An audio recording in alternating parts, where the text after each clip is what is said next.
The ledger was discovered in 1891, wedged beneath rotting floorboards inside the charred remains of a plantation house in southern Georgia. 28 years after the transaction, the handwriting inside was still precise and deliberate. 12 names, 12 ages, ranging from 4 to 14, 12 prices, totaling $8,400, all sold on December 25, 1863. But it was a final entry that caused the county clerk's hands to shake. A single word, written in a different ink, in a trembling hand that barely resembled the careful script above it. Forgive.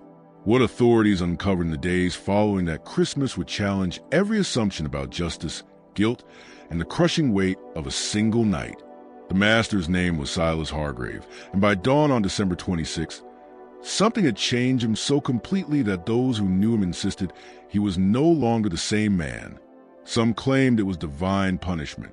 Others whispered about something far more unsettling, something that came for him in the darkness of that holy night, when the world celebrated peace and he had committed an act so cruel that even hardened men turn away in disgust.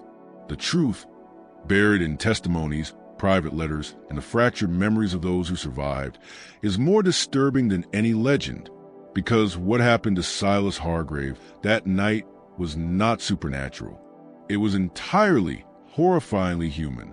And what makes this story even more chilling is that every detail can be traced back to documented records, witness statements, and physical evidence that lingered long after everyone involved had turned to dust. Before we continue with the story of Silas Hargrave and the 12 children whose lives he sold for profit on the holiest day of the year, I invite you to subscribe to this channel and hit the notification bell so you never miss stories like this one. And please leave a comment telling us what state or city you're listening from. We love knowing where our audience is. Now, let's uncover what really happened on that Christmas night in 1863. The Hargrove Plantation lay 7 miles south of Valdosta, Georgia, on land that had remained in the family since 1809. By 1863, it was one of the few operations in the region still functioning at near full capacity, despite a war that had been tearing the nation apart for almost 3 years. While other planters had lost their labor force to Union raids or Confederate conscription, Silas Hargrave had managed to keep his operation intact through a combination of brutal discipline and geographic isolation. The plantation house itself was an imposing 2-story structure with white columns that had long since dulled to gray from neglect. Paint peeled away in long strips, exposing what darkened by decades of humidity and heat. 6 windows face a front yard, their warped glass reflecting distorted versions of anyone who approached. The roof sagged slightly at its center, and during heavy rains, water leaked through the ceiling of the second-floor hallway, creating a steady, rhythmic drip that echoed through otherwise empty rooms. Surrounding the main house were the quarters, 23 small cabins arranged in 2 parallel rows, each one housing multiple families. The cabins were built from rough-hewn pine logs, chinked with mud and moss that had to be replaced every spring. Each measured roughly 12 by 14 feet and held anywhere from 4 to 8 people. There were no windows, only wooden shutters that could be propped open during the day. The floors were packed dirt, and the roofs were made of cypress shingles that leaked whenever storms rolled through. Beyond the quarters stretched the cotton fields, running toward a distant line of pine trees that marked the edge of Hargrave land. 300 acres were designated for cotton, though by 1863, only about 200 were actively cultivated. The soil was red clay, stubborn and difficult to work, and yields had been declining for years. Silas refused to acknowledge this decline, insisting in his ledgers that the land was just as productive as it had been in his father's time. Between the field and the quarters stood the work buildings, a cotton gin house, a blacksmith's forge, a carpentry shed, a smokehouse, and a large barn that stored equipment and, when Silas deemed it necessary, served as a site of punishment. The gin house was the largest structure on the property aside from the main house, a cavernous building with a dirt floor and massive wooden gears that separated cotton fiber from seed. During harvest season, the sound was deafening, a constant grinding and clanking that could be heard for miles. Silas Hargrave was 47 years old in December of 1863. He stood just under 6 feet tall, with a thin frame that had grown more gaunt with time. His hair, once dark brown, had turned mostly gray and was combed straight back from a high forehead. His face was angular, all sharp lines and prominent bones, with deep-set eyes that rarely made direct contact with anyone. When thinking, he had a habit of pursing his lips, carving deep lines around his mouth that gave him a perpetually disapproving expression. Those who dealt with him in business described him as methodical, cold, and obsessed with maintaining control. He kept detailed records of everything: crop yields, weather patterns, expenditures, and the names, ages, and estimated values of every enslaved person on his property. His ledgers filled an entire bookshelf in his study, each one labeled by year and category. He spent hours reviewing them, scribbling notes in the margins and calculating projections for future harvests. But there was something else hidden in those ledgers, something that would not be discovered until after his death. Scattered among the business entries were personal observations written in a smaller, tighter hand. Brief notes about the people he enslaved. Ruth's boy, Marcus, shows aptitude for carpentry. Bess, age 4, sickly, may not survive winter. Thomas learning blacksmith trade, value increasing. These were not compassionate remarks. They were assessments, no different from noting which livestock were thriving and which were failing. Silas had been raised to see slavery as a natural order, an economic necessity, and a social structure ordained by God. His father, Nathaniel Hargrave, had owned the plantation before him and had instilled in Silas a rigid worldview. There were those meant to lead and those meant to serve. Questioning that order was not just foolish, but dangerous. It threatened the very foundation of the world they believed they were entitled to preserve. Nathaniel died in 1856, leaving the plantation to Silas as his only surviving son. Silas's older brother, James, had been killed in a hunting accident in 1849, and his younger brother, Robert, succumbed to yellow fever in 1852. With both brothers gone, Silas became the sole heir, a responsibility he accepted with grim, almost joyless seriousness. Silas had married in 1851, at the age of 35, to a woman named Catherine Brennan, the daughter of a wealthy Savannah merchant. It was never a love match, but a calculated arrangement. Catherine brought with her a substantial dowry, and Silas offered social standing and land in return. They had 4 children in quick succession, 2 sons, William and Charles, and 2 daughters, Margaret and Anne. Catherine was a quiet, reserved woman, deeply religious, who spent most of her days in the upstairs rooms of the house, reading scripture and writing letters to her family in Savannah. She rarely went into the fields or the quarters, and she never questioned Silas's management of the plantation. Yet those who knew her well said she seemed perpetually sorrowful, as if carrying a weight she could neither explain nor set down. In 1859, Catherine became pregnant with their 5th child. From the beginning, the pregnancy was difficult. She grew weak, was often confined to her bed, and by the 8th month it was clear something was terribly wrong. On a cold night in November, she went into labor. The baby, a boy, was born stillborn. Catherine hemorrhaged and died 3 hours later at the age of 32. Silas had her buried in the family cemetery, a small plot on a hill overlooking the cotton fields. He commissioned a marble headstone engraved with her name, her dates, and a single line from Proverbs. She openeth her mouth with wisdom, and in her tongue is the law of kindness. After the funeral, he never visited the grave again. The children were sent to live with Catherine's sister in Savannah shortly after their mother's death.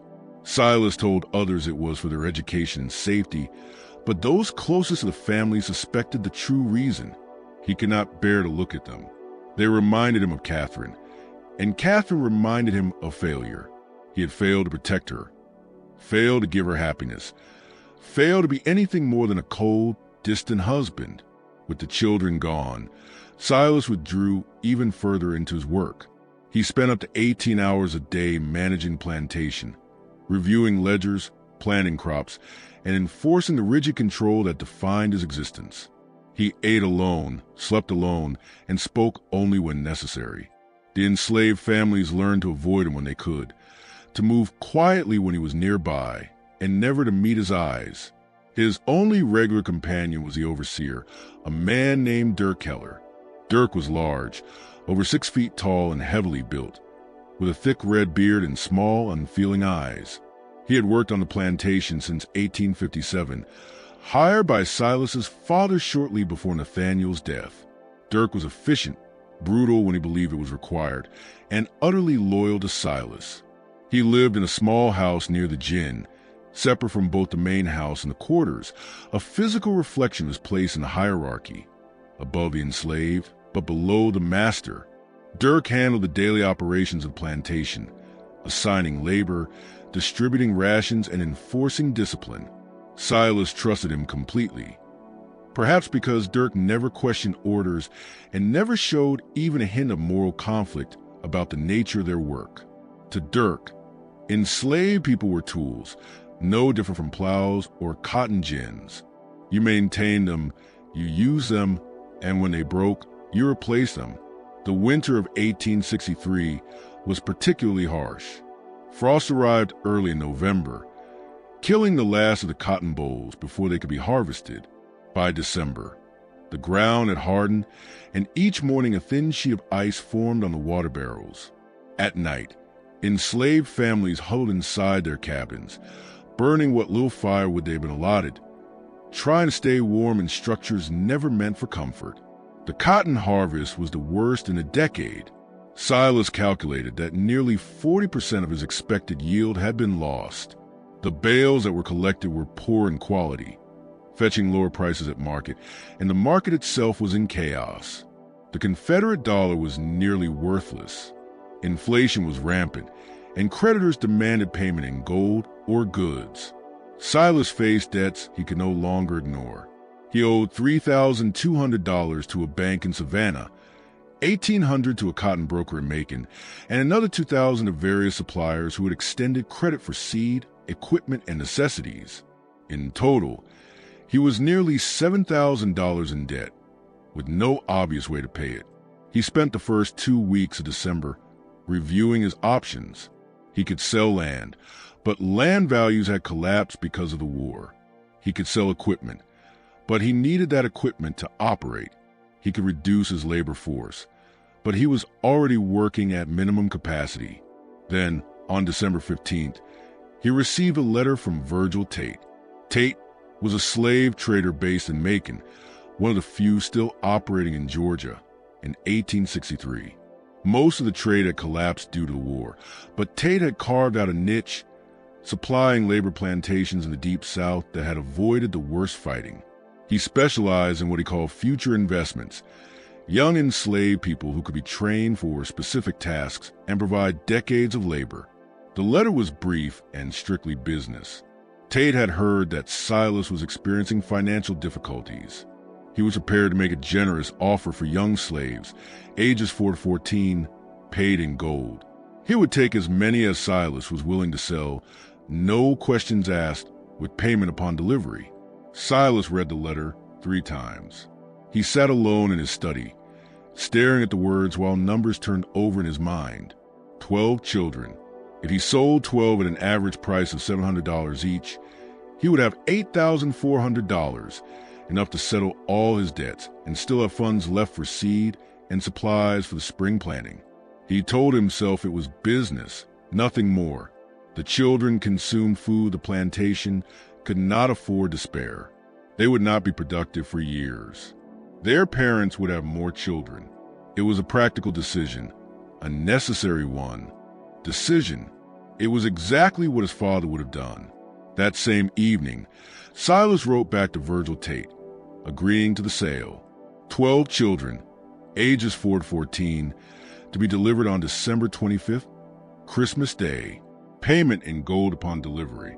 He sealed the letter and handed it to Dirk the next morning with instructions to post it immediately. Afterward, Silas poured himself a glass of whiskey and returned to his ledgers, forcing his attention back to numbers and columns, trying to drown out the small, persistent voice in the back of his mind that whispered he was making a mistake. The selection process began on December 18th, exactly 1 week before Christmas. Silas rose before dawn, as he always did, and spent an hour alone in his study reviewing plantation records.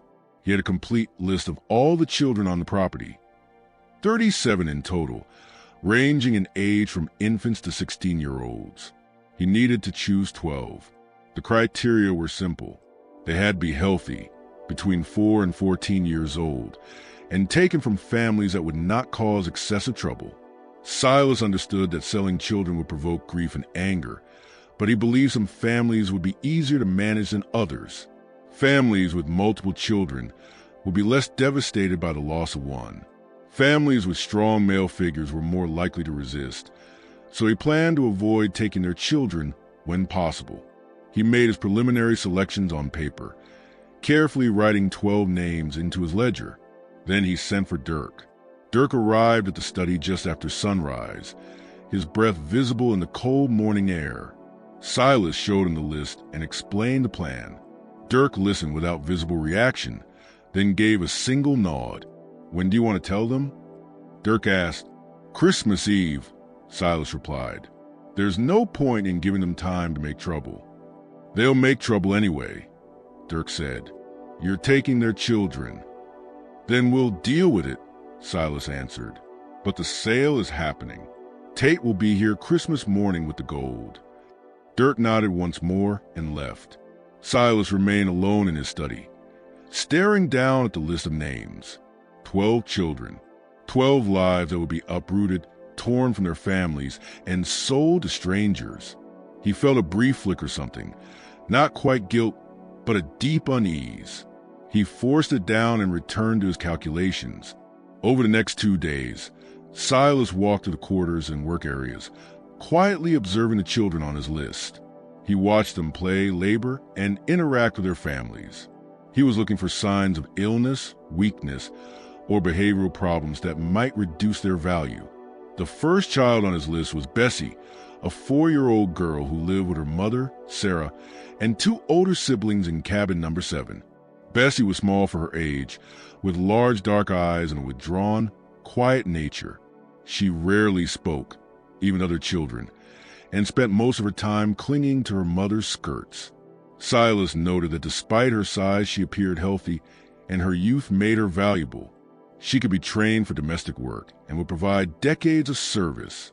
The second was Marcus, a 6-year-old boy who lived with his mother, Ruth, and his grandmother in cabin number 12. Marcus was energetic and curious, constantly asking questions and exploring anything he could reach. Ruth was a strong woman, one of the most capable workers on the plantation, and Silas knew that taking her son would devastate her. Still, Marcus was healthy, intelligent, and would command a good price. The third was a girl named Lillian, age 7, who lived with her parents and 3 younger siblings in cabin number 3. Lillian helped her mother care for the smaller children and was already learning to sew and cook. She was quiet and obedient, traits that made her desirable for domestic service. The fourth was a boy named Samuel, 8 years old, who lived with his father, a blacksmith named Joseph, and his mother in cabin number 15. Samuel apprenticed alongside his father and showed notable skill for his age. Silas hesitated over this choice. Joseph was a strong, respected figure within the enslaved community, and taking his son could provoke resistance. But Samuel's abilities increased his value, and Silas decided the risk was acceptable. The fifth was a girl named Grace, age 9, who lived with her mother and 2 sisters in cabin number 8. Grace was tall for her age, strong, and already working in the fields alongside adults. She rarely smiled, and there was a hardness in her eyes that Silas found unsettling. Still, she was healthy and capable, and that was all that mattered. The sixth was a boy named Daniel, 10 years old, who lived with his parents and an older brother in cabin number 19. Daniel was small and wiry, with quick hands and a sharp mind. He had been assisting in the carpentry shop and showed an aptitude for detailed work. His parents were quiet and unlikely to cause trouble, making him a safe selection. The seventh was a girl named Hannah, also 10, who lived with her mother and grandmother in cabin number 5. Hannah was cheerful and talkative, often singing softly while she worked. Her mother, Esther, was one of the house servants, which meant Hannah had been exposed to domestic labor from a young age. She would be easy to train and valuable in a household setting. The 8th was a boy named Isaac, 11 years old, who lived with his parents and 3 younger siblings in cabin number 21. Isaac was serious and responsible, frequently caring for his younger brothers and sisters while his parents worked. He was literate, secretly taught to read by his mother using a hidden Bible. Though Silas did not know this, Isaac's intelligence and maturity increased his value. The 9th was a girl named Abigail, age 12, who lived with her mother and 2 younger brothers in cabin number 9. Abigail was strikingly beautiful, with delicate features and a graceful manner.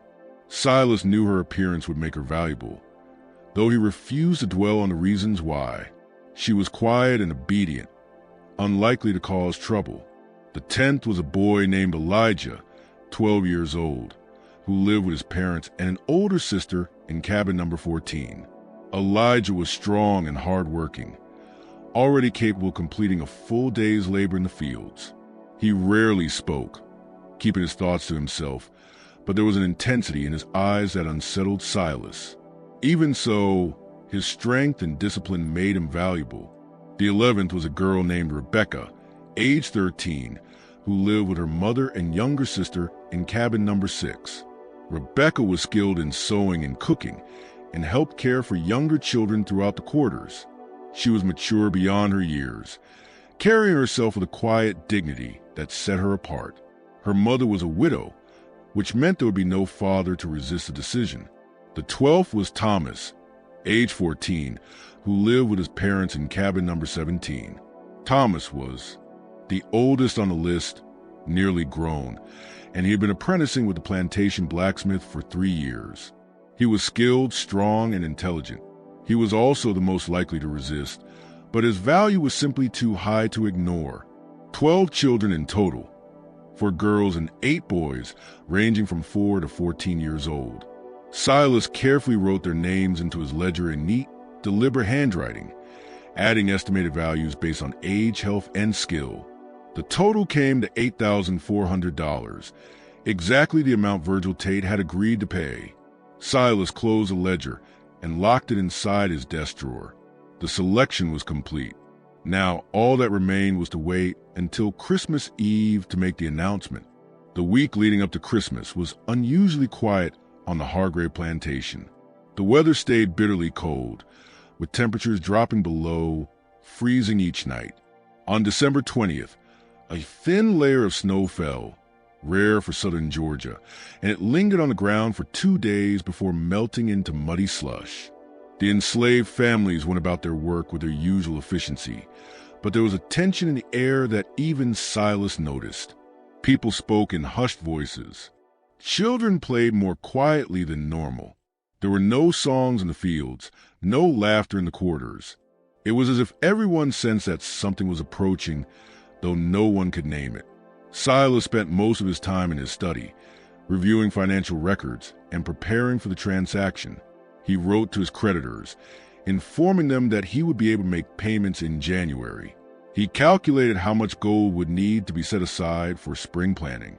Everything was planned down to the smallest detail, yet he could not shake a growing sense of unease.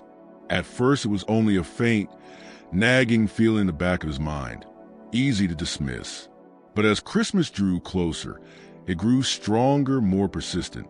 He found himself thinking about the children, not as assets or investments, but as individuals. He remembered watching Bessie cling to her mother's skirts. He remembered Marcus's endless questions. He remembered the way Thomas had once looked at him, with an expression Silas could never quite interpret. He told himself he was being foolish. This was business. He had made the correct decision. The plantation would survive because of this sale. That was all that mattered. On December 22nd, Dirk came to the study with a concern. Several enslaved families had been asking about Christmas. Traditionally, It was one of the few days they were given a break from work and allowed to celebrate with extra rations and small gifts. They wanted to know if the tradition would continue this year. Silas considered the question. Part of him wanted to cancel the celebration entirely. It felt hypocritical to grant them a day of rest when he was about to sell 12 of their children. But he also understood that canceling Christmas would raise suspicions and might provoke resistance before the sale could be completed. "Tell them Christmas will be observed as usual," Silas said. "Extra rations on Christmas Eve. No work on Christmas Day." Dirk nodded and left. Silas returned to his ledgers, but he could not focus. His thoughts kept drifting to the announcement he would have to make on Christmas Eve.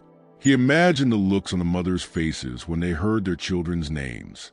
He imagined the father's anger. He imagined the children's confusion and fear. He poured himself a glass of whiskey, even though it was only mid-afternoon. Then another.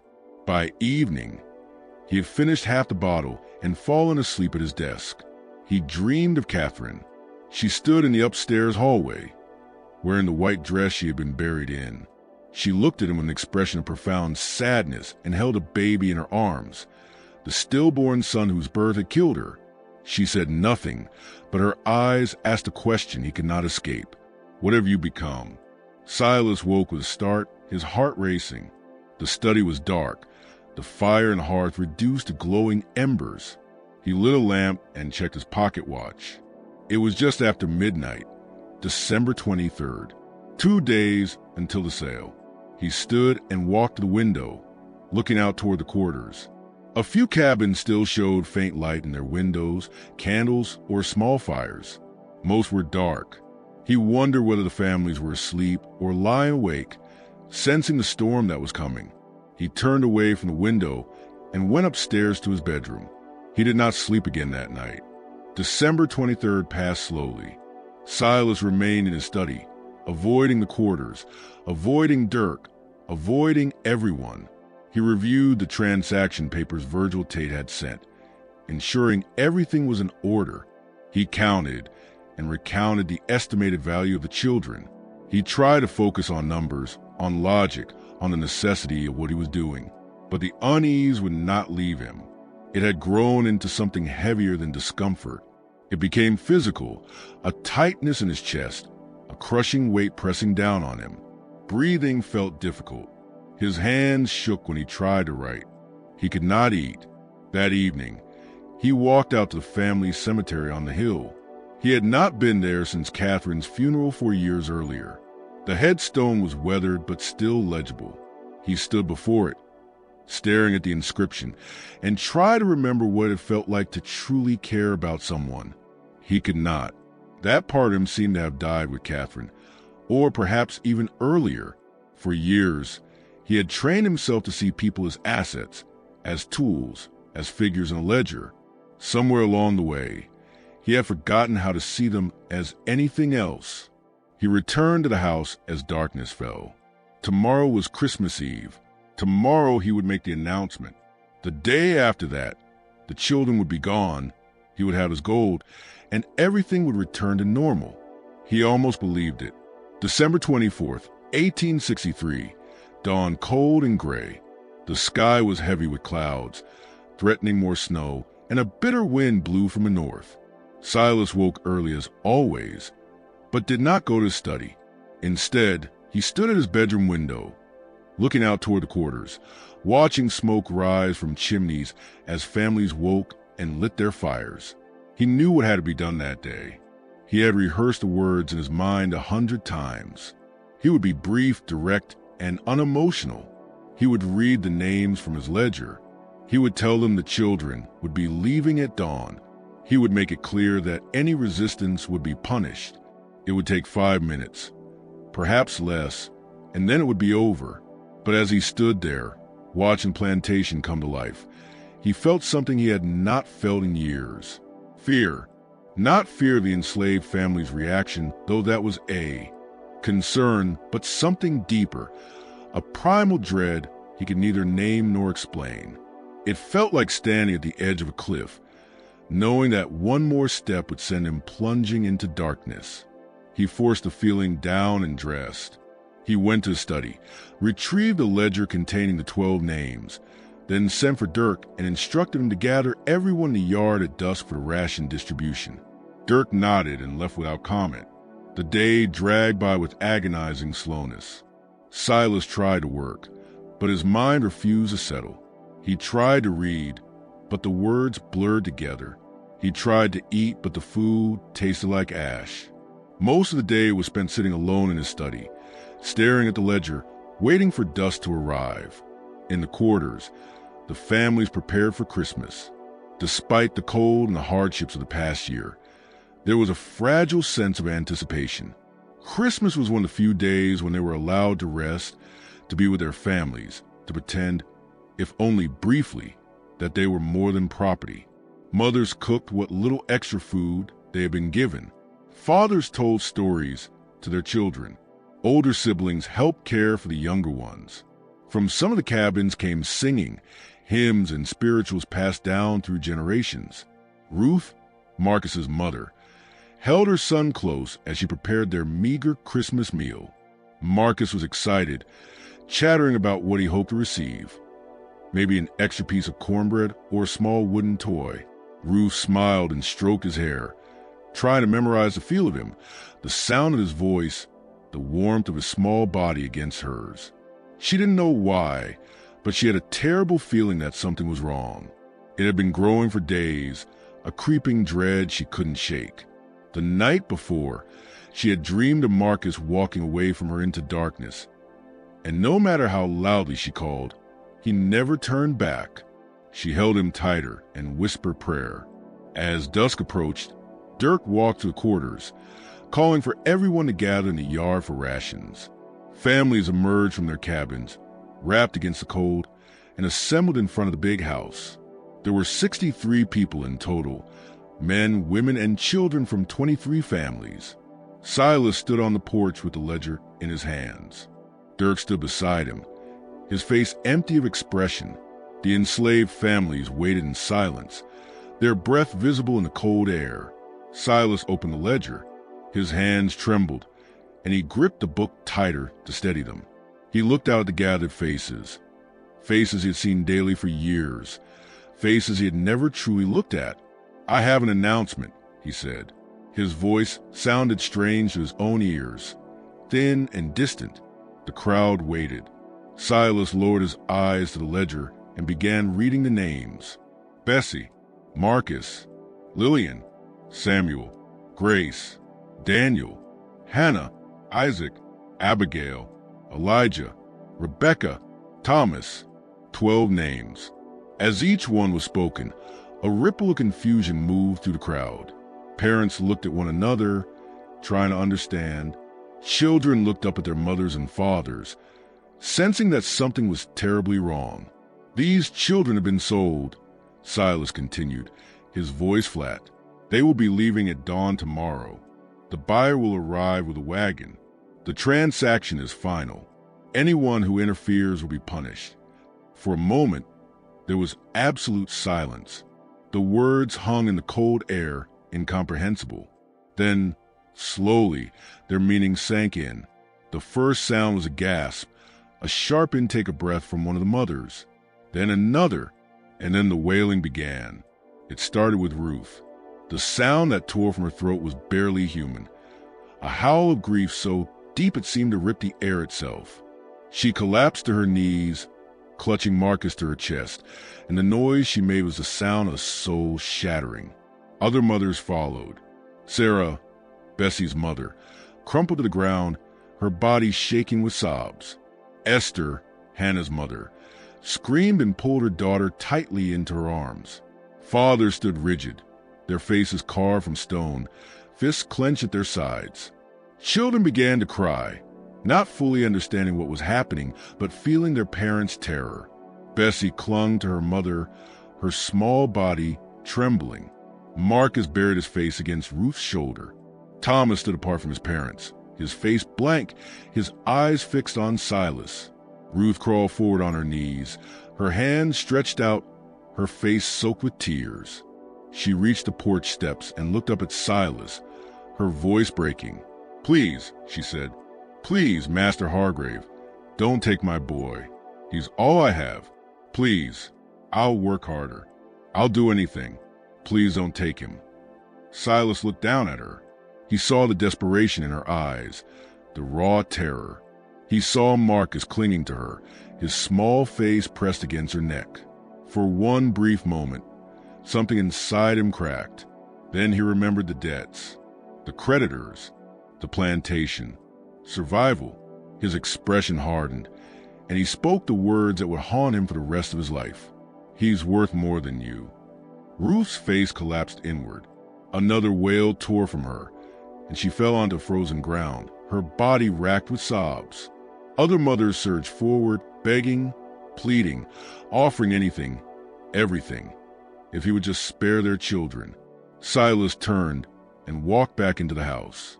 He locked the door behind him and stood in the dark hallway, listening to the sounds of grief outside. The wailing continued for hours, a sound so terrible it seemed to seep into the walls, into the very foundation of the house itself. He went to his study and poured himself a glass of whiskey, then another.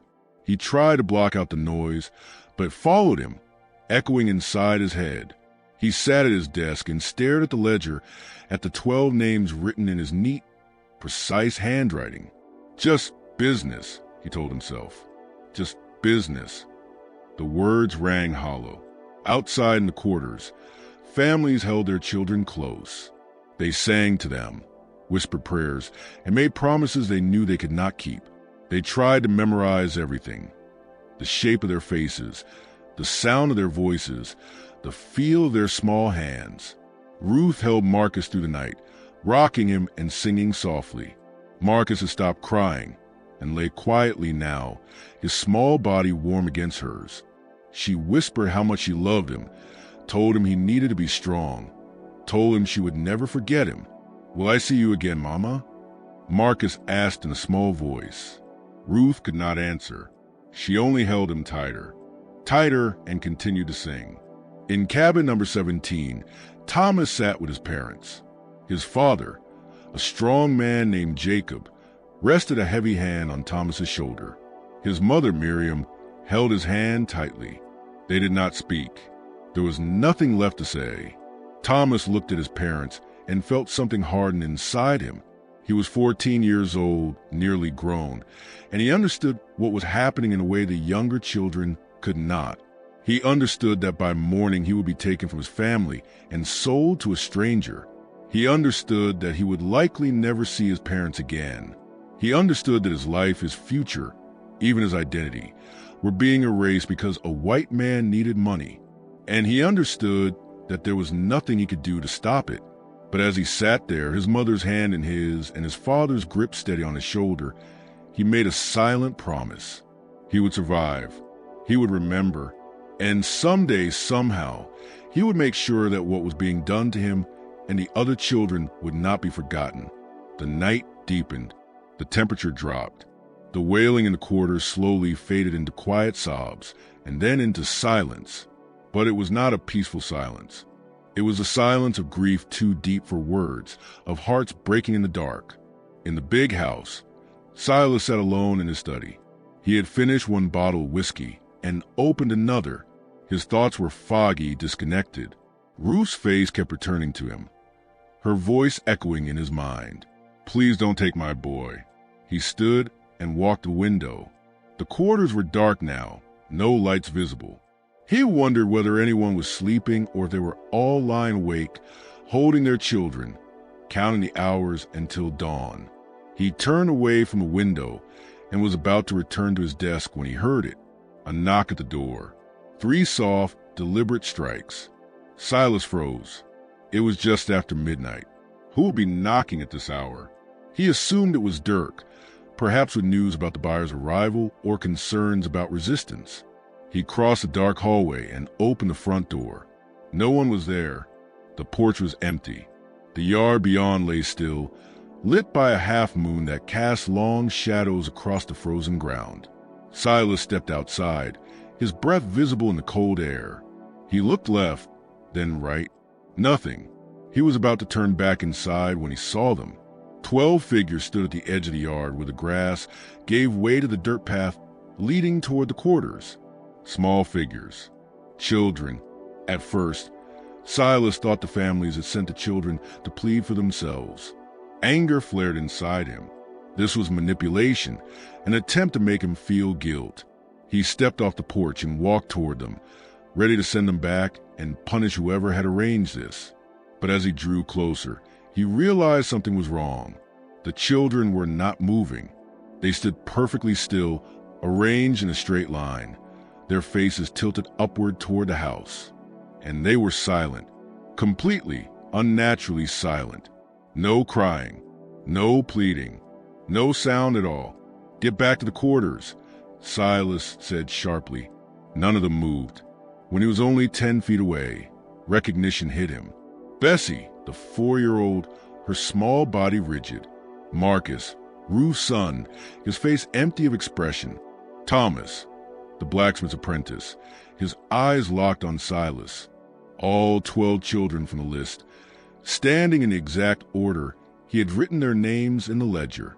"I said get back," Silas repeated, louder this time. His voice echoed in the stillness. The children did not respond. They did not blink. They simply stared at him with expressions he could not read. Not fear, not defiance. Something else. Something that made his skin prickle despite the cold. Then, slowly, they began to move. Not toward him, not away from him. They turned all at once in perfect unison and began walking toward the cotton fields. Silas stood frozen, watching them vanish into the darkness beyond the reach of the moonlight. His heart was pounding, though he could not explain why. They were just children, enslaved children who would be gone by noon the next day.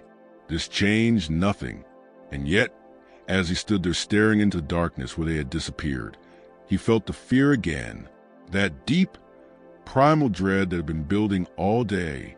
Now it was stronger, nearly overwhelming. He went back inside, locked the door, and returned to his study.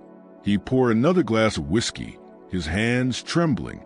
"Just children," he told himself. "Just a trick to make me feel guilty. It won't work." But the image would not leave him. Their faces, the silence, the way they had moved together, as if guided by a single will. He tried to return to his ledger, but the numbers blurred. He tried to sleep, but every time he closed his eyes, he saw them standing in that line, their small body stiff, their eyes fixed on him.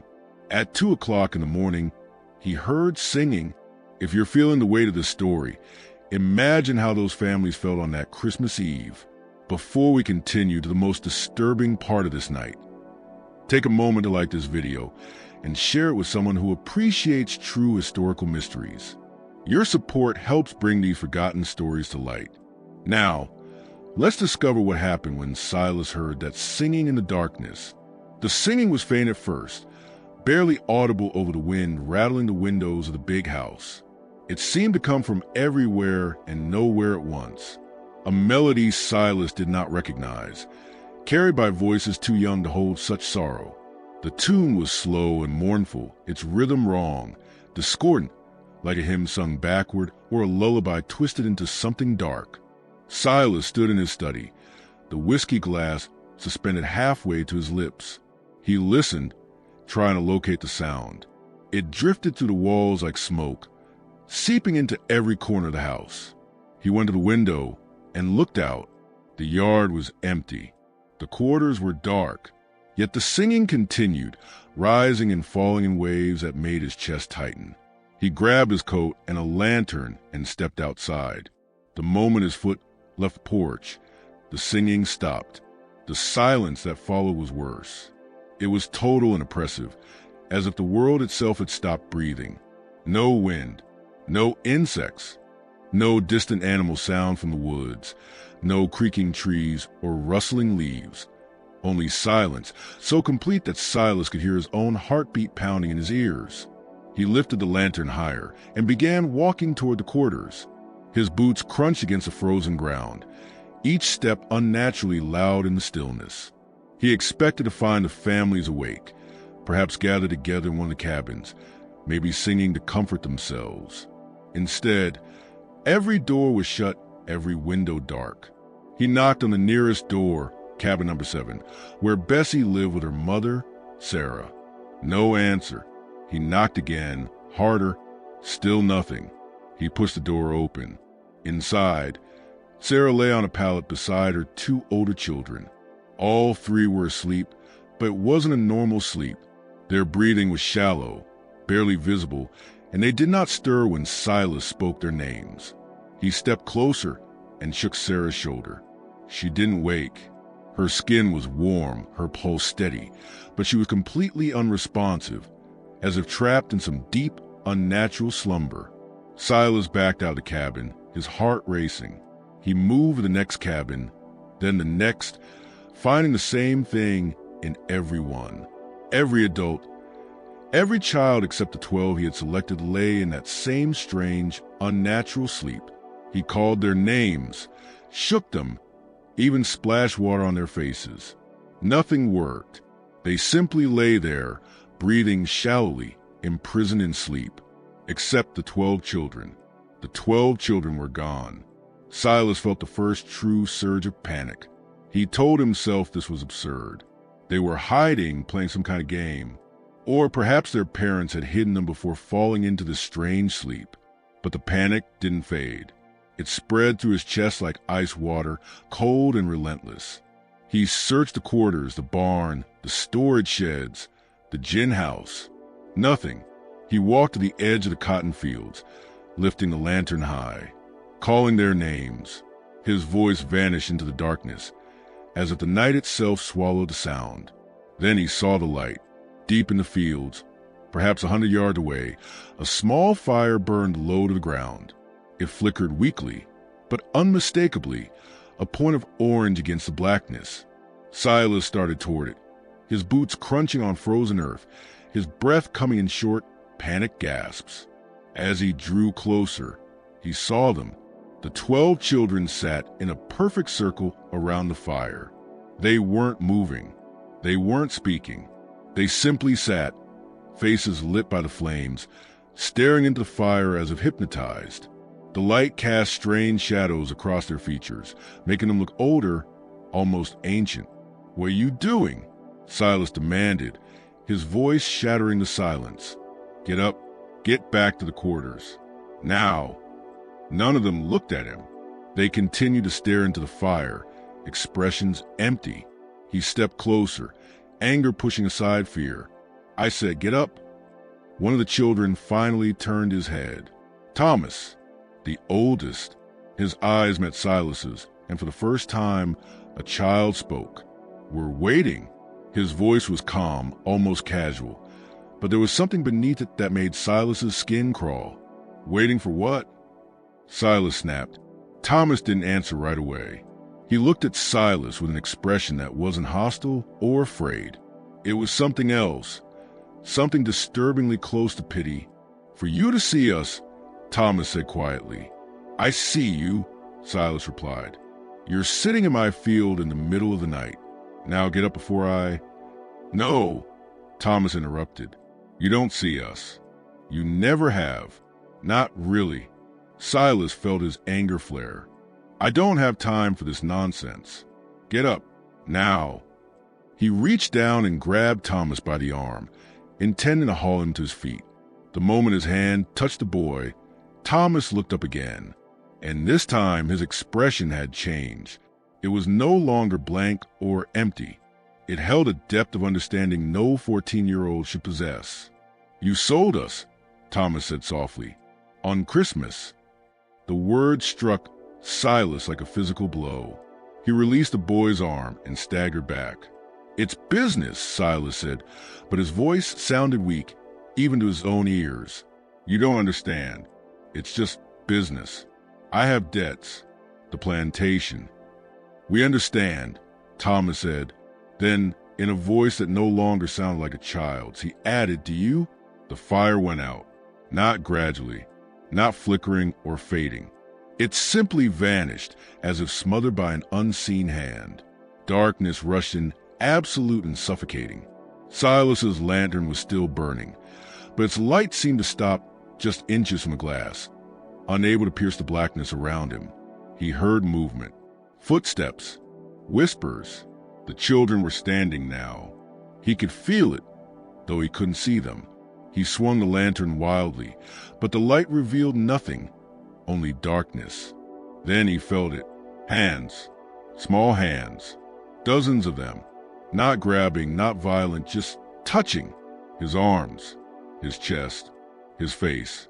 Cold fingers pressing gently against his skin, as if trying to memorize him, to understand him.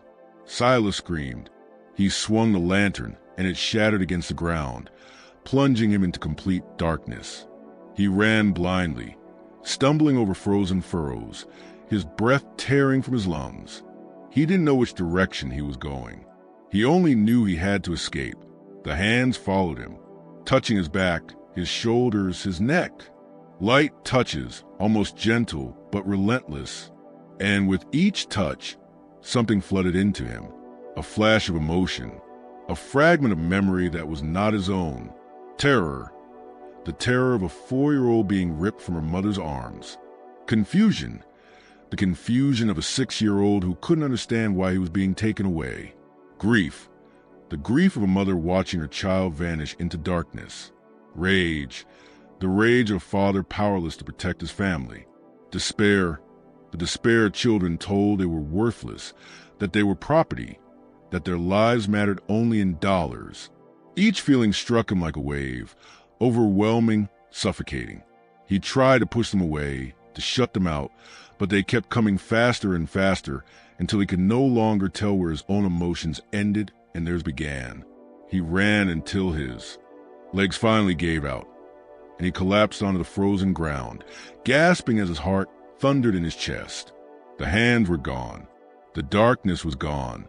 He was lying in the yard in front of the big house, and the sky above him was beginning to pale with the first hint of dawn. He opened his eyes and saw them. The 12 children stood on the porch, watching him. They didn't speak. They didn't move. They simply stood there, silent and still, as the sun slowly rose behind them.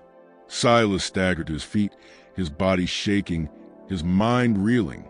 He stumbled into the house, slammed the door shut, dragged a chair against it, and collapsed on the floor of his study. His clothes were torn.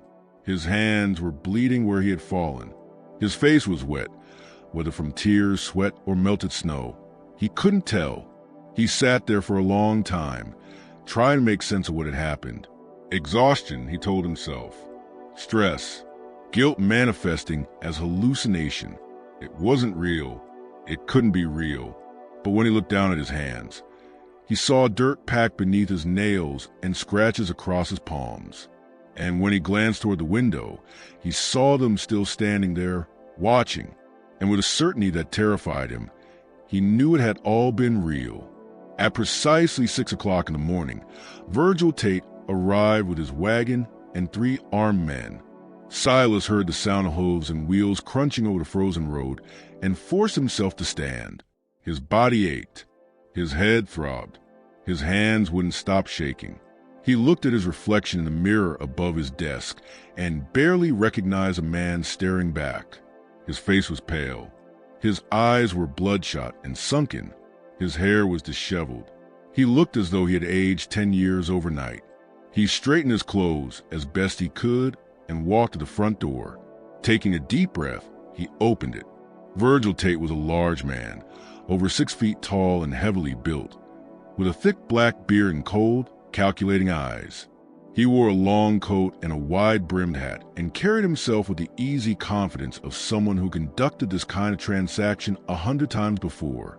Behind him, 3 men sat on the wagon, rifles resting across their knees, watching Silas with bored indifference. "Hargrove," Tate said gruffly, "you have them ready?" Silas opened his mouth, but no words came. He looked past Tate to the yard, where the 12 children still stood in a line, exactly as they had before, waiting. But something was different now. In the growing light of dawn, he could see their faces clearly, and what he saw made his breath catch in his throat. They were no longer blank, no longer empty. Their eyes were filled with something he finally recognized, something he had been too blind to see before. Humanity. They were children, just children, terrified, confused, grieving. Children who had families, who had dreams, who had futures that were being stolen from them. Children no different from his own sons and daughters, except for the color of their skin and the accident of their birth. And he was about to sell them on Christmas morning for gold. Well, Tate said impatiently, "Let's get this done. I've got another stop in Thomasville." Silas looked at the children, at Bessie, the 4-year-old, her small body trembling. At Marcus, Ruth's son, his eyes wide with fear. At Thomas, the blacksmith's apprentice, who looked at him with that same expression of understanding, of pity. And in that moment, Silas Hargrove understood something that would haunt him for the rest of his life. They knew exactly what he was. They knew what he had chosen, and they knew that he would have to live with it. The weight of that knowledge was crushing. It pressed down on him until he could barely breathe. And he realized that this was what they had shown him in the darkness. Not revenge, not punishment, but truth. The simple, unbearable truth of what he was doing. He thought about the gold, about the debts, about the plantation, about everything he had used to justify this decision. And he realized none of it mattered. None of it was worth this. "No," Silas said quietly. Tate frowned. "What?" "No," Silas repeated louder now. His voice shook, but beneath it was a firmness that surprised even him. "The sale is off." Tate's expression darkened. "The hell it is. We've got a contract. I've got your signature. You take this gold, or I take those children, and you get nothing." Silas looked at the leather satchel in Tate's hand. The satchel containing $8,400 in gold coins. Enough to save the plantation. Enough to pay his debts. Enough to secure his future. Then he looked at the children again. At their faces. At their eyes. "Take your gold and leave," Silas said. Tate stared at him for a long moment, jaw clenched. "You're a fool, Hargrove. You'll lose everything." "I know," Silas said. And he did. He knew that without the gold, he would default on his debts. The creditors would seize the plantation. He would lose everything his family had built over 3 generations. He would be ruined. But he also knew that if he went through with the sale, he would lose something far more important. He would lose whatever remained of his humanity. He would become something he could never return from. Tate spat on the ground. "Your funeral." He turned to his men. "Let's go. We're wasting time here." The wagon turned and rolled back down the road, the sound of hooves and wheels slowly fading into the morning. Silas stood on the porch watching them disappear and felt something inside him break and reform at the same time. He looked at the children. Slowly, one by one, they turned and walked back toward the quarters. By the time the sun was fully above the horizon, they were gone. Silas remained on the porch long after they had left, staring out at the empty yard.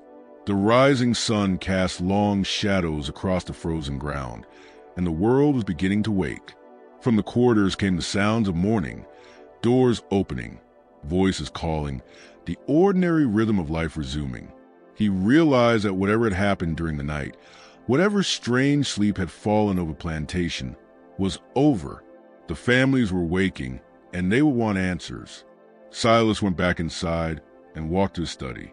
He sat at his desk and stared at the ledger, at the 12 names written in his neat, precise handwriting.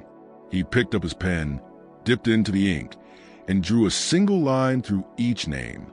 Then, at the bottom of the page, he wrote 3 words: "Sale canceled. Debt remains." He closed the ledger and locked it in the drawer of his desk. Then he stood and walked back outside. The families were emerging from the quarters now, confused and disoriented.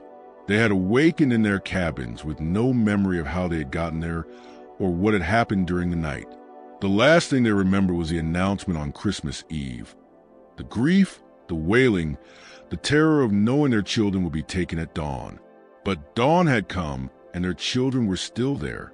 Ruth was the first to see Marcus. He stood outside their cabin, exhausted and confused, but unharmed. She ran to him and swept him into her arms, sobbing, checking him for injuries, unable to believe he was really there. Other mothers did the same, finding their children, clutching them, crying with relief and disbelief. The children could not explain what had happened. They remembered standing in the yard. They remembered walking into the fields. They remembered sitting around fire. After that, everything went blank until they woke at dawn. Dirk Keller emerged from his house near the gin, looking as bewildered as everyone else. He had fallen asleep at his desk the night before and woken to find it was Christmas morning. He walked to the big house and found Silas standing on the porch. "What happened?" Dirk asked. "Where's Tate? Did the sale go through?" "No," Silas said. "I canceled it." Dirk stared at him. "You what?" "I canceled the sale," Silas repeated. "The children are staying. But the debts." "I'll figure it out," Silas said. His voice was flat, drained of emotion, but there was a finality to it that told Dirk there was no point arguing. Dirk shook his head. "You've lost your mind." "Maybe," Silas replied. "Or maybe I just found it." Dirk walked away, muttering under his breath. Silas remained on the porch, watching as the family slowly realized what had happened. The children were not being taken. They were safe. It was Christmas morning, and they were still together. The relief was overwhelming, but so was the confusion. No one understood why the sale had been canceled. No one dared to ask. Silas spent the rest of Christmas Day alone in his study. He did not eat. He did not sleep. He sat at his desk, staring at the ledger, replaying the night over and over in his mind. The children in the yard, the fire in the fields, the hands in the darkness. The flood of emotions, terror, confusion, grief, rage, despair. He had felt what they felt. For one unbearable moment, he had known what it was to be powerless, to be property, to be seen as less than human, and it had broken something inside him that could never be repaired. The days following Christmas of 1863 were marked by a strange, heavy silence on the Hargrave plantation. The enslaved families returned to their work, but something had shifted.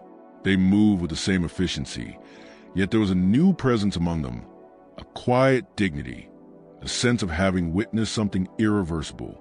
Silas Hargrave did not leave the big house for 3 days. Dirk Keller tried to speak with him on December 27th, knocking on the study door and asking about plantation operations. Silas did not answer. Dirk could hear movement inside, but the door remained locked. On the 28th, Dirk left a tray of food outside the door. It remained untouched until the 29th, when Silas finally emerged. Those who saw him said he looked as though he had aged 10 years. His face was gaunt. His eyes were sunken and red-rimmed, dark circles beneath them speaking of sleepless nights. His hands trembled when he tried to hold a pen. His clothes hung loosely on his frame, as if he had lost weight in only a few days. He spoke to no one. He simply walked through the plantation, stopping at times to stare at the quarters, the fields, the places where children played. On December 30th, he did something no one expected. He called a meeting of all the enslaved families. They gathered in the yard, weary and wary. The last time they had been summoned like this, Silas had announced the sale of their children. They did not know what to expect now, but they prepared themselves for the worst. Silas stood on the porch, in the same place where he had made that announcement 6 days earlier, but he was different now. His posture was less rigid. His voice was softer, and when he spoke, there was something in his tone they had never heard before, uncertainty, humility, perhaps even shame. "I'm giving you a choice," he said. The families exchanged confused glances. Enslaved people did not get choices. "Anyone who wants to leave can leave," Silas continued. His voice remained steady, though emotion trembled beneath it. "I won't stop you. I'll give you papers saying you're free. You can go north, find the Union lines, start over. Anyone who wants to stay can stay. I'll pay wages. Not much, but something. Real money, not script. He paused, swallowing hard. And the children, his voice caught. The children will go to school. I'll hire a teacher. They'll learn to read and write. The silence that followed was profound. No one moved. No one spoke. They stared at him, trying to understand whether this was real or another form of cruelty. I know you don't trust me, Silas said, and for the first time his voice broke. I don't blame you. I've given you no reason to trust me, but I'm telling you the truth. You're free to choose. And whatever you decide, I won't punish you for it. Then he turned and went back inside, leaving them standing in the yard, stunned. Over the next week, the families debated what to do.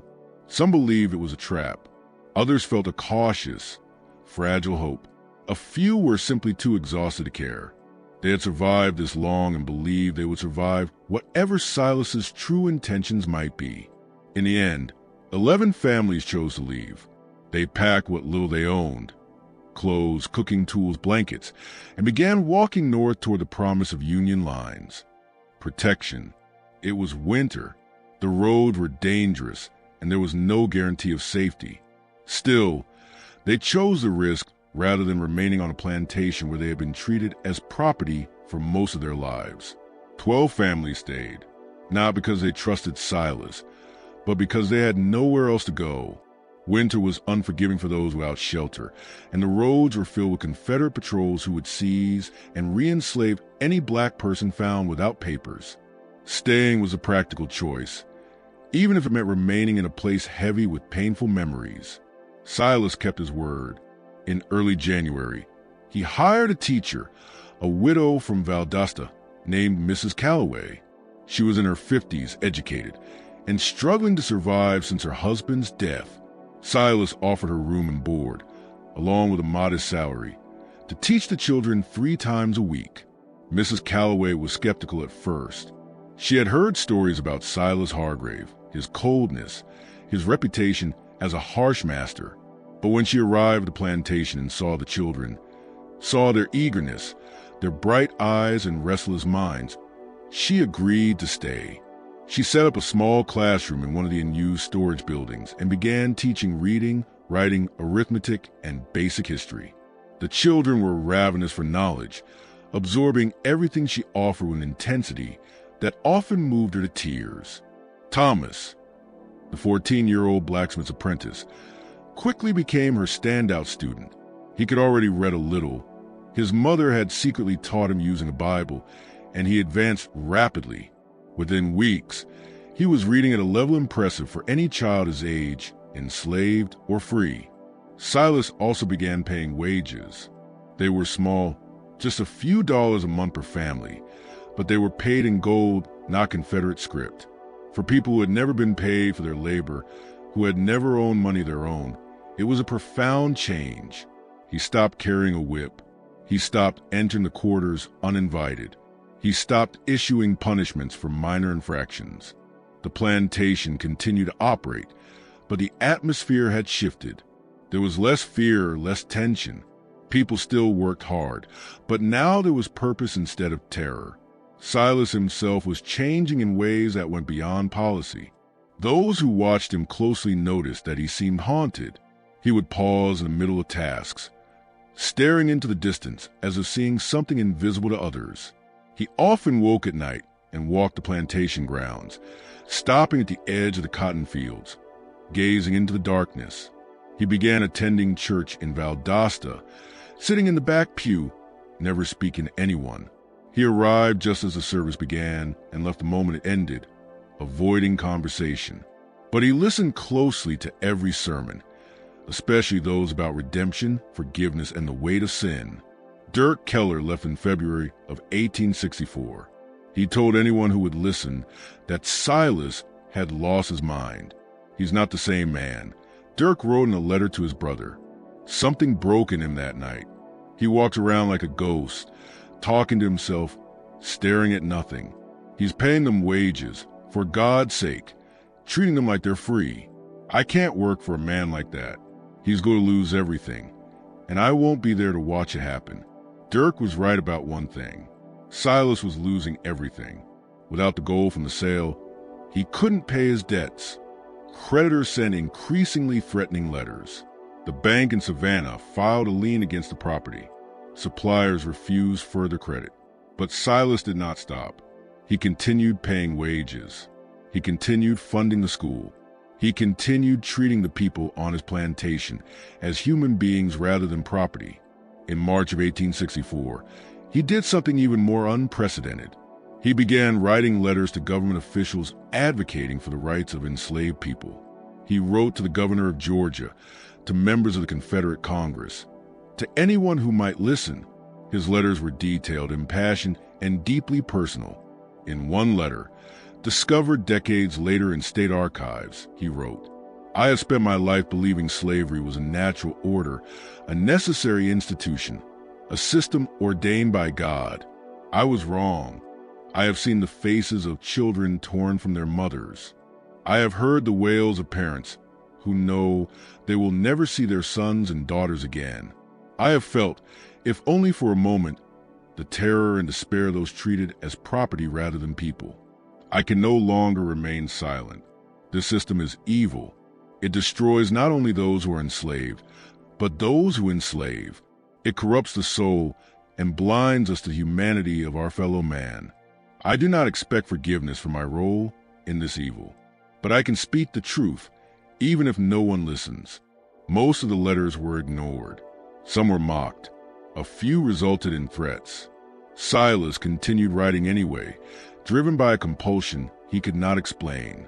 The war dragged on through 1864 and into 1865. Sherman's army marched through Georgia in late 1864, burning plantations and freeing enslaved people in its path. Hargrave Plantation was spared, likely because of its isolation and the appearance that it had already been abandoned. By the time Union soldiers reached the area, there was little left to destroy. In April of 1865, Lee surrendered at Appomattox, and the war officially ended. News traveled slowly to southern Georgia, but by late April, word reached Valdosta. The Confederacy was dead. Slavery was abolished. Silas gathered the remaining families and told them they were legally free. He offered them the choice to stay and work for wages or leave with his blessing and whatever supplies he could spare. Most stayed, not out of loyalty to Silas, but out of necessity. The world beyond the plantation was chaos. Roads were filled with displaced people, black and white alike. The economy had collapsed. There were no jobs, no infrastructure, no safety net. The plantation, despite its dark history, offered stability, but the relationship had changed. They were no longer enslaved. They were workers, employees, people with agency and choice. And Silas treated them that way. He began dividing the plantation, land, offering plots to families who wanted to farm independently. He provided seed, tools, and guidance, helping them establish their own small farms, even though it meant shrinking what remained of his own operation. In 1867, he sold most of the remaining plantation land to the families who had stayed, offering terms so generous that a lawyer in Valdosta accused him of financial suicide. The lawyer was likely correct. Silas sold the land for a fraction of its value, accepting payment in installments over 10 years with no interest. "Why are you doing this?" the lawyer asked him. "You're giving away everything your family built." Silas looked at him with those haunted eyes and said quietly, "Because it was never mine to begin with." He kept only the big house and a few surrounding acres. The rest, nearly 300 acres, was divided among 12 families. 12 families for 12 children. It was no coincidence. Silas lived alone in the big house, refusing to remarry or reconnect with his own children in Savannah. He wrote to them occasionally, but they rarely replied. They had built new lives, and Silas had become a reminder of a past they wanted to leave behind. He spent his days reading, writing, and walking the fields. He continued attending church. He continued writing letters advocating for the rights of formerly enslaved people. And he continued living with the full weight of what he had done. Every Christmas Eve, at exactly midnight, Silas would stand alone in the yard in the precise spot where he had once seen the 12 children. He would remain there until dawn. No one knew why. Some believed he was praying. Others thought he was keeping vigil. A few believed he was waiting for something or someone to return. Mrs. Calloway, who continued teaching at the school long after the war ended, once asked him about it. "Why do you stand out there every Christmas Eve?" Silas was silent for a long time. Then he said, "Because I need to remember." "Remember what?" "What I almost did, what I was, and what they showed me." "The children?" Silas nodded. "They didn't curse me. They didn't harm me. They only made me feel what they felt, and it changed me in a way I can't explain. If I forget, even for a moment, I might become that man again." In 1872, Silas Hargrove fell ill. It began as a persistent cough in October, followed by fever and weakness in November. By December, he was confined to his bed, his body frail, but his mind still sharp. Mrs. Calloway visited him often, bringing food and medicine, sitting with him when he was too weak to be alone. Over the years, she had come to respect him, though she never fully understood him. He was a man haunted by his past, driven by guilt and a desperate need for redemption. One afternoon in mid-December, she asked him, "Do you have any regrets?" Silas stared at the ceiling for a long time before answering. "Only one." "What is it?" "That it took me so long to see them as human. The children, all of them, every single person I owned." He swallowed hard. "I told myself it was business. I told myself it was the way things were. I told myself I was a good master, that I treated them better than others. But that night," his voice trailed off, his eyes distant. "That night they showed me what I really was, and I couldn't unsee it." "What did they show you?" Mrs. Calloway asked gently. Silas looked at her, his eyes filled with something between sorrow and terror. "That I was the monster, not them. Me. I was the one who stole lives, who destroyed families, who treated human beings as property. And the worst part is, I did it all while believing I was righteous, necessary, natural." He exhaled slowly. "They showed me the truth, and it destroyed me, but it also saved me." "Saved you from what?" "From becoming something I could never come back from," Silas said. "If I had sold those children, if I had gone through with it, I would have crossed a line that couldn't be uncrossed. I would have become less than human myself. They saved me from that, and I've spent every day since trying to be worthy of that gift." On December 20th, Silas asked Mrs. Calloway to bring him his journals. He had been keeping detailed personal journals ever since that Christmas night in 1863, filling page after page with memories, reflections, and attempts to understand what had happened. He spent 3 days reviewing them, adding notes in the margins, writing final entries. On December 23rd, he sealed the journals in a metal box and handed it to Mrs. Calloway. "Keep these safe," he said. "Someday, someone may want to know what really happened, what I did, and what they did to save me from myself." "Who are they?" she asked. "The 12, Silas said. "The children. They're grown now, scattered across the country. But I still see them sometimes in my dreams, still standing in that line, watching me, waiting for me to understand." "And do you?" Silas smiled, a tired, sorrowful smile. "I'm beginning to."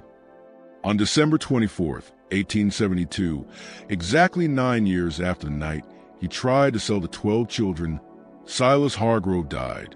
It was just after midnight on Christmas morning. Mrs. Calloway was with him, holding his hand as he took his final breath. His last word was barely audible. "Forgive." The families who remained on the land buried him in the small cemetery on the hill, not far from where Catherine had been laid to rest 13 years earlier. They marked his grave with a simple stone bearing only his name and dates. No epitaph, no praise, just the facts. But they did something else as well. They planted 12 small trees around his grave, one for each of the children he had almost sold. Oak trees, strong, enduring trees that would grow tall, and provide shade for generations. Outsiders were confused by the gesture. Why would formerly enslaved people honor a man who had once owned them, who had nearly destroyed their families? Those who had lived through that Christmas night understood. Silas Hargrove had been a monster, but he had also been a man who changed, who spent the final 9 years of his life trying to atone for what he had done. He did not succeed. Some sins are too great for true atonement, but he tried, and in a world where most slaveholders never admitted their crimes, never changed, never felt remorse, that effort meant something. In 1891, a fire swept to the old plantation house. It had been abandoned for years, slowly decaying, its windows broken, its roof sagging under time and neglect. Collapsing, the walls tangled with creeping vines. No one was surprised when it finally burned. Most assumed a lightning strike, or perhaps a vagrant's campfire that had spread out of control. But when county officials arrived to assess the damage and determine whether the property posed a hazard, they found something unexpected in the ruins. Beneath the charred floorboards of the study, they uncovered a metal box. It was scorched and blackened, but intact, sealed tightly against the flames. Inside were Silas's journals, not the business ledgers, but the personal journals he had kept from 1863 until his death. The county clerk at the time, a man named William Brennan, no relation to Silas's late wife, took the journals back to his office and began to read them. What he found disturbed him so deeply that he sealed the journals and refused to speak about them publicly for years. The entries from December 1863 were the most unsettling. Silas had written about the night of the 25th in excruciating detail. The children in the yard, the fire in the fields, the hands in the darkness, the overwhelming flood of emotions that had surged through him. But he had also written something else, something that Brennan found so disturbing it made him question his own sanity for even considering it. In the final entry from that night, written in the early hours of December 26th, Silas described what he believed had truly happened.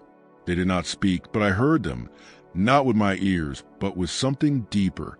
They asked me the same question again and again, in voices that were not voices at all. Do you see us? Not as property, not as numbers in a ledger, but as children, as human beings, as souls with the same capacity for pain, fear, and love as your own children. And I realized with a horror I cannot describe that I had never truly seen them. Not once. I had looked at them every day of my life and never seen them. And that night, they made me see. They made me feel what they felt. The terror of being torn from their mothers.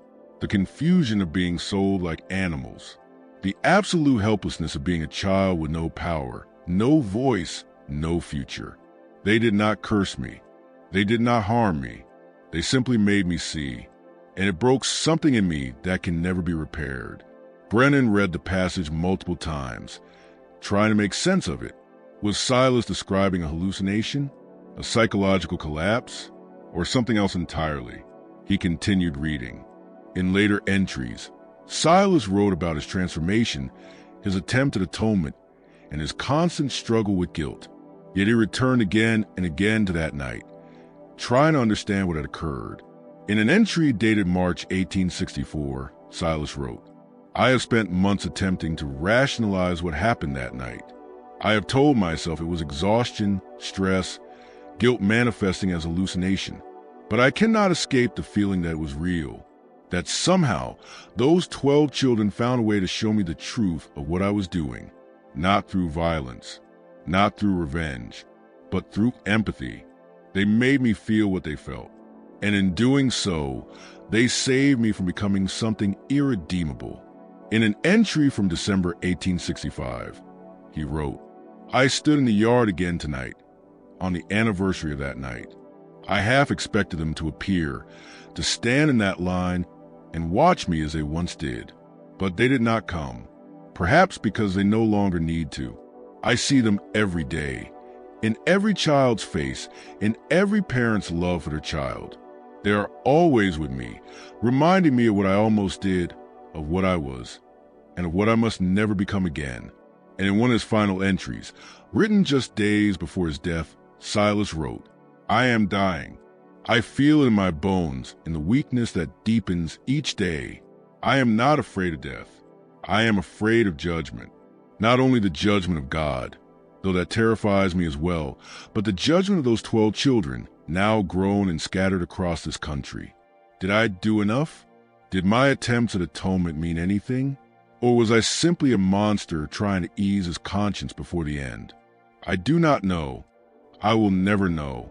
But I pray that they can forgive me, not for what I did, for that is unforgivable, but for what I almost did, and for spending the rest of my life trying to be better than the man I once was."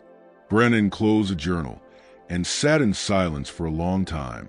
He did not know what to believe. The story was too strange, too disturbing, too impossible.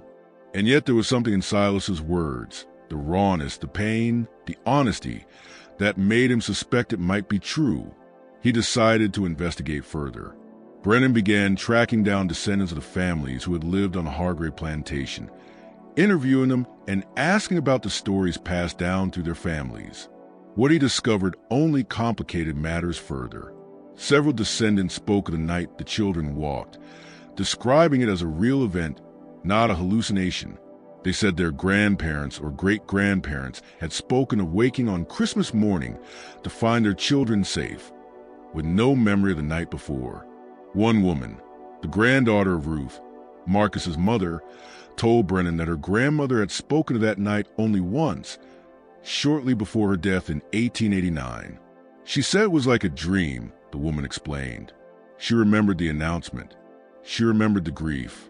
She remembered holding Marcus and singing to him, and then nothing, until dawn when she woke and Marcus was still there.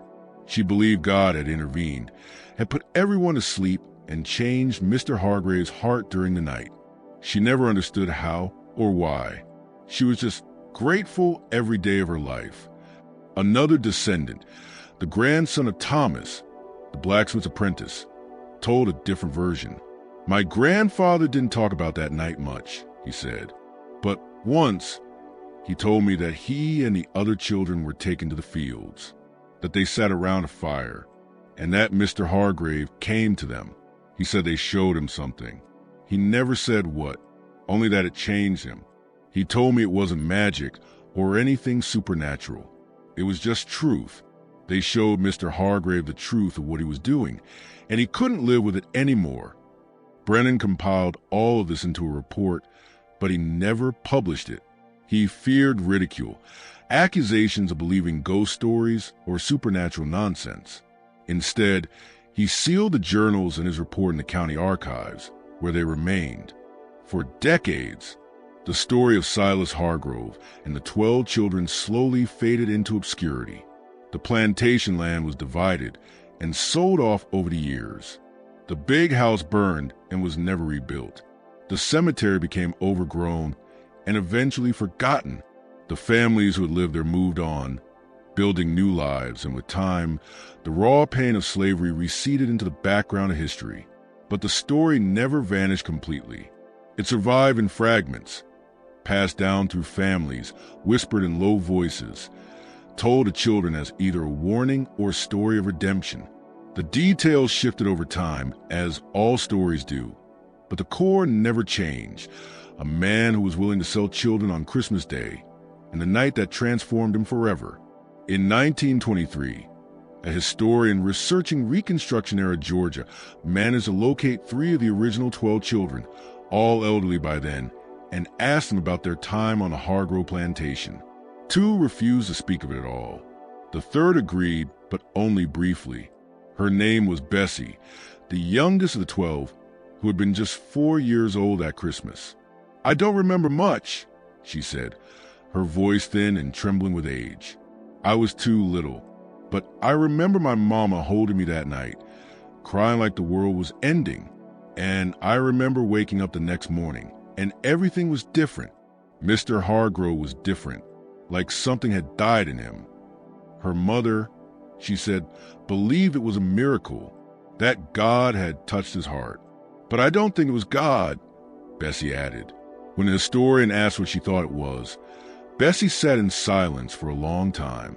Then she said quietly, "I think he finally saw us, really saw us, and it killed the part of him that could live with what he'd done." She died 3 weeks later at the age of 64. She was the last of the 12 children to pass away. In 1979, a historian named Dr. Raymond Collier published a book titled The Christmas Reckoning: Guilt and Redemption on a Georgia Plantation. He had discovered the sealed journals in the county archives and spent years researching the case, tracking down descendants and piecing together the story. In the book, Dr. Collier argued that Silas Hargrove had suffered what modern psychology would describe as a severe moral and psychological crisis, triggered by the weight of his decision to sell the children.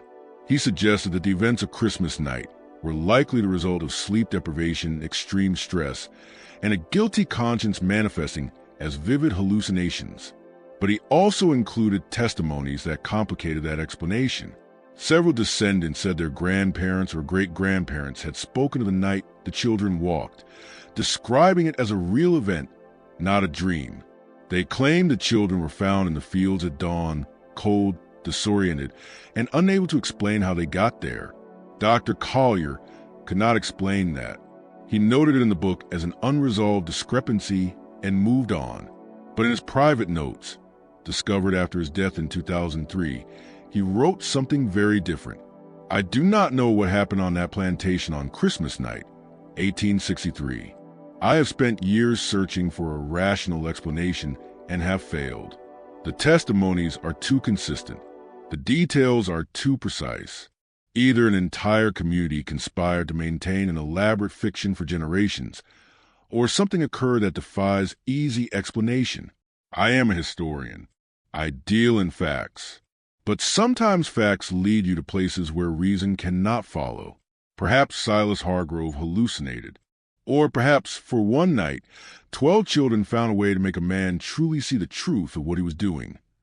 Not through violence, not through revenge, but through the unbearable act of being seen, of being recognized as human. And perhaps that was more powerful than any punishment could ever be. The Hargrove Plantation no longer exists. The land was subdivided and sold over time, and is now a mixture of farmland and residential property. The big house burned in 1891, and nothing was ever rebuilt on its site. The cemetery where Silas was buried was eventually lost to vegetation, though local historians believe they had identified its general location. What remained were the trees. In 2015, a land survey team working in the area discovered a cluster of 12 massive oak trees, arranged in a perfect circle on a small hill. The trees were estimated to be more than 140 years old, dating back to the 1870s.